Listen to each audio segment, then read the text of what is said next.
The Democratic Republic of Congo has suffered significantly from armed conflicts, with more than 100 armed groups carrying out attacks from neighboring countries. The eastern and northeastern regions, including Ituri, North Kivu and South Kivu and Tanganyika, play a crucial role in harboring these armed and negative forces.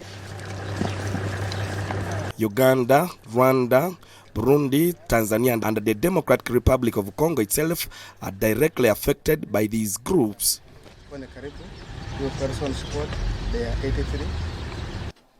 Recent battles have resulted in loss of lives and property, with no signs of a ceasefire in sight. However, the 13 member states of the Regional Oversight Mechanism Summit on Peace, Security and the Cooperation Framework believe that implementing non-military measures can halt these armed conflicts. In the course of subsequent engagements over the period, positive momentum was achieved. Notably, there have been encouraging signs of willingness from certain armed elements to respond to the call of the CCG and return voluntarily to their countries of origin.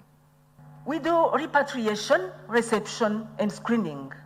For that purpose, we have embarked on a robust and aggressive cross-border sensitization, and we also have a weekly radio program called Isange Mubanyo, which means come back and join your families.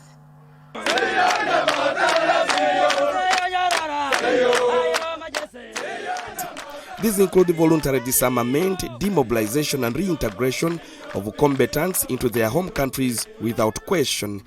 Observe that conflict is inevitable, but combat is optional. So whereas there are all other means that we can solve problems, we should also have non-military means like we are doing today. Therefore, for the Great Lakes region, countries that are affected by the conflict that have been raging on in the eastern part of the Democratic Republic of Congo, together with the international community and other stakeholders, it's good to have come up with the process of handling armed groups using peaceful means. That comes at the right time and that needs all the support that it deserves by all those that are interested in peace in the Great Lakes region. Supported by the International Organization for Migration, the United Nations Office of the Special Envoy and the European partners, the member states will work together to enhance these efforts. Progress has already been made, with some of the armed groups voluntarily surrendering and preparing to return home from the Democratic Republic of Congo. And as we speak, we have individuals in Uvira who are waiting to be facilitated to return to one of the countries in the region. These individuals were part of an armed group operating in the eastern DRC.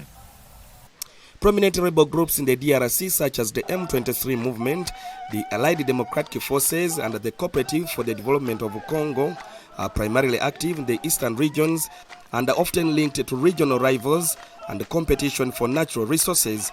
Uganda has faced attacks from the ADF and the M23, but believes that non-military approach may foster harmony and facilitate peace negotiations. The resolve of our leaders and the international community to ensure that the Great Lakes region attains peace.